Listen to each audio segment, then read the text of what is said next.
Welcome back to TGR News, guys. Me, your favorite Alexander Smith, here to talk about fair dating. Again, guys, this is an opportunity for y'all to share this video out there with the understanding. Basically, this is going to be touching on the transgender neutralism as which has been continuously pushed for transgender neutral genders that switch over to another gender to be recognized as that gender. Again, like I said, this is a very important subject when we talk about a man turning into a female and a female turning into a man, or a gender fluid person who wakes up one day to be this person and the next day to be that person. Obviously, it is a very honest understanding that there is a split personality problem there. So, when we get into it, I do still recognize it as a mental issue. Transgenderism is a mental problem. We'll not change that focus there. Like I said, it's not discrimination the way I see things. Will not change it as discrimination because honestly I respect those people for their mental disorders. Obviously I understand that they need very much a lot of medical help, very educated doctors who can help them put them back on the right track. But fair dating is something that is logical, something that needs to be talked about, an understanding that needs to be spread around. So again, guys, when you have an opportunity, you see this video, spread it around. Don't be afraid about it. Like I said, this is something important that is obviously, when you think about it, you think about obvious, that transgender could never be so neutrality for our country. It could never be so neutral to understand switching genders or being gender fluid. All because they're based on our humanity rights, being human and being, able to understand one another when it comes to dating. When we start thinking about dating, we start thinking about, who we're going to date, what's their background, what's their history, we start getting into the detailed understandings, where'd you come from, who's your mom, who's your dad, and don't lie to me kind of things. And, 2 years find out that, John Doe was John Dan, and he was lying to me about his name. So, you think about fair dating. Fair dating is a very important thing. You don't want someone coming into your life lying to you, deceiving you for any reason. A lot of people would be like, how does this really affect, how's this so important? Well, let's think about this. Let's think about someone who marries into families for money. And they go into the family, they changed their names, and at one point in time they were married to this woman and she died somehow, and then he married into another woman and he inherited all that money, and he inherited the money before. Now he's a continuous person who's able to marry into families, who changes his name or changes his background, things like that. But to know someone's born identity is important.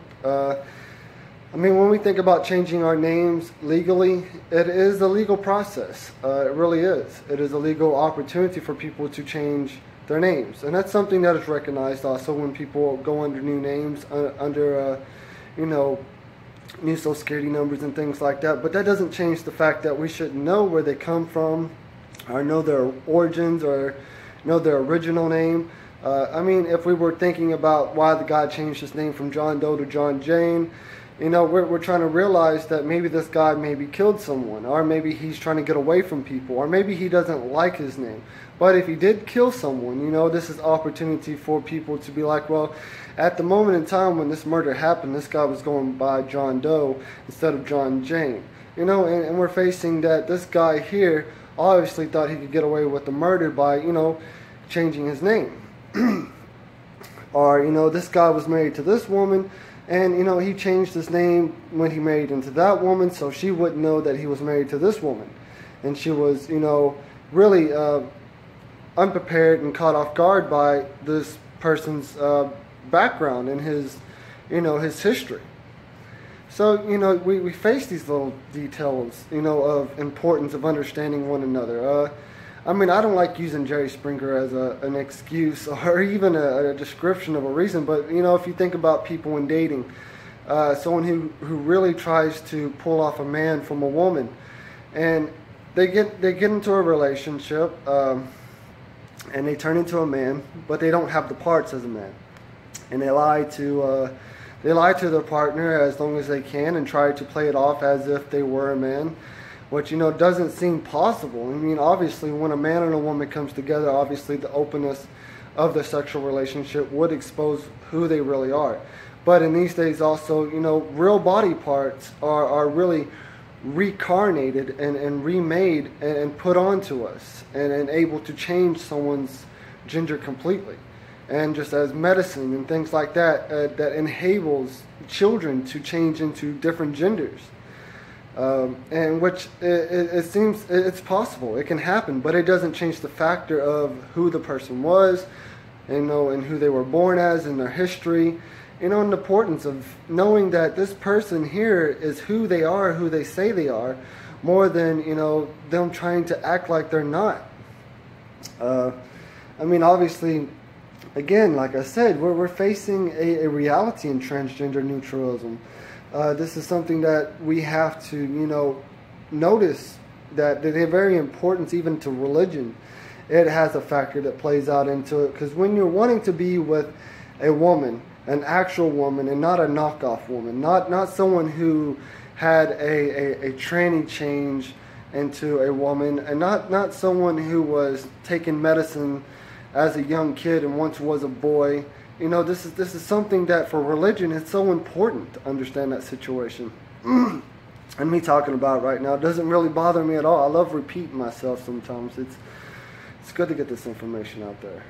But like I said, you're in religious factors for your choices now. And it's not the fact that religion would be ruling over the situation. It's that religion would be respected in these factors. You would need to know if you're actually being with an actual woman and not someone who was born as a man who turned into a woman. You know, from Muslim to Christianity, it's a very important subject for these people and their religious ways to have that respect. You know, not just as a human civil right, you know, ability to know who you're dating, you know their history and know their born gender and things like that, so that, you know, you're not getting into something that you don't want to be in, and then you're realizing their reality is not the reality that you wanted to be in the first place, because they lied to you about who they were. So I find it important that we face, you know, fair dating, and as a right for fair dating for our children, for ourselves, for religious purposes, as a human civil right, as protecting our lives, protecting our homes, and protecting our future, so that people don't just walk into our lives and take advantage of us, or you know, lie to us and scam us, or any of these things. You know, there's a history of understanding, you know, a person, you know, and their dangers, you know, especially changing names, you know, and they continuously seem to flip in and out like gender fluid is. You know, it is obvious that there is some psychotic problem there. And how could you wake up one morning, you know, realizing that you were with a woman for, you know, 3 years, and now she's a man, and now your relationship's gone down because she's a gender fluid? Not saying that, you know, people really understand the radicalism as they put in the gender fluid, but if we were to think about gender fluid issues as they put it, you know, waking up one day as a woman and basically waking up the next day, which could be any other day, that, you know, they turn back into a man. You know, it is obvious, you know, that's a danger, that's a threat. You don't even know, because they want you to identify them for who they are. They're wanting neutralism to their gender of choice, of subjective thought, which is not, you know, perfect or fair to, you know, me or you, or to our children, or to our religious rights. This is something that's not even fair to our relationship itself. This is something that threatens a relationship, which, you know, like I said, again, you know, fair dating is important. And when we're not just talking about our country, we can talk about other countries too in this situation. This is a very important part, because you're talking about people wanting to leave our country with being, you know, recognized as their subjective thoughts, you know, as whatever they make believe, whoever they are, you know, one day to the next. It is a reality for those people out there that is endangering their futures, their lives. It's a scar upon their very future and their fabric of their life that they have to face, that, oh wow, you know, here I am getting with this woman, and we're happy, we're gonna go get married, and, you know, the next fucking day before they even get married, it's over with. You know, they're not going to be married because he turned into a fucking man again, and he's like, you better not call me a woman no more because, you know, I'm gonna find you offensive and I'm gonna just, you know, leave you or whatever. And it's just the point that, you know, in other countries, you know, they're trying for gender neutralism. They're trying to call it, you know, discrimination when you don't respect their subjective thinking of what gender they are. You know, so when I talk about fair dating, I am talking about transgenderism. I'm talking about, you know, transgenderism neutralism, where it is a dangerous threat to human society. It is a dangerous threat, a mental problem, a mental issue, and it is also a threat to people with religious rights who are Muslim or Christian or Buddhist or whatever religion that seems to find it, you know, not normal, unchristianly or unmuslim to be with the same sex, regardless of a sex change of any form or fashion through medicine or through operation. It is something that still, again, like I said, we have to face this reality and fight down gender neutralism. And I believe in fair dating. I want it spread out there. I want people to know that we need to start standing up for fair dating, start standing up for our human civil rights, for our protection, for our family's protection, for our freedom of choice and knowing who we're going to be with, knowing that we're going to be with a real woman or a real man, knowing that either you're real or you're a knockoff. And I need to know, because if not, you know, it's not going to work out. And it's not fair to me that you get your way and then you call me offensive because, you know, we're not equally working out here. And I'm allowing you to understand that I'm not just, you know, trying to discriminate on you. No, this is not discrimination, not at all. You know, this is me saying that I understand you got issues. I understand that you can't stay in one form of thinking.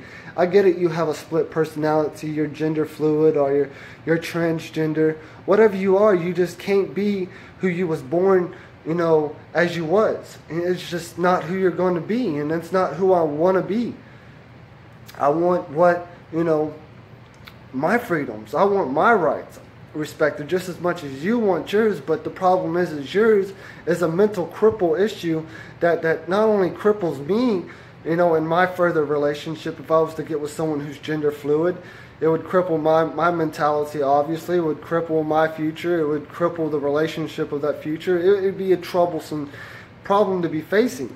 But the reality is that we understand that, you know, when we come to terms to facing split personalities, it is obviously an imbalance inside your head. And when it comes to fair dating, you know, you can't just sit there and put people out there saying that we have to accept you for who you are. You know, we just have to accept your full new gender for everything, your whole neutralization, and say that I want to be real with a real woman, but you want me to be with you, and it's not how I want to be. You know, so that you could just walk up, you know, out of nowhere and come into my life and lie to me. You know, just come into my life and deceive me for whoever you're trying to play as, or whoever you're going to wake up to be the next day. It's just not fair.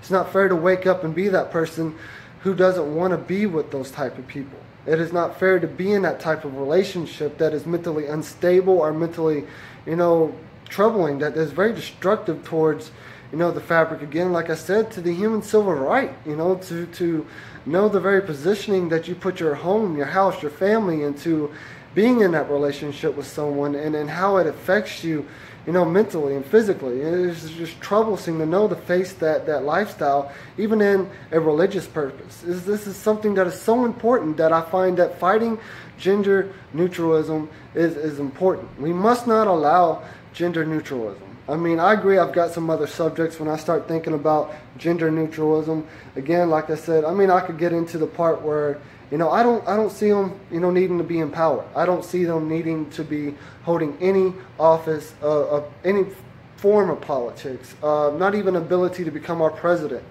It is very important for us to protect the Oval Office, from transgenders. It is very important that we protect our government offices from transgender and transgender fluid people that have split personalities, that cannot stay in one personality. It is obvious that it is a danger to relationships, to the choice of having a relationship, choice of religious and relationships, being a religious person. It is very important to understand that it is the future of our country recognizing the logical form of mental illness, which is transgenderism, and fighting back gender naturalism.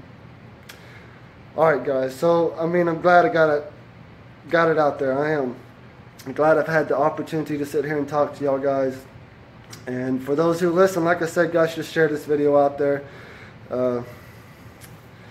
Sure, I'm going to make another video sooner or later, but you know, share it, get it out there, talk about fair dating, you know, make it more defined, make it more understood, put more definition to it, you know, draw it out on a board, write it out on a piece of paper, you know, just create a video about it, you know, and really get it out there. You know, this is the time and the place to start fighting gender naturalism.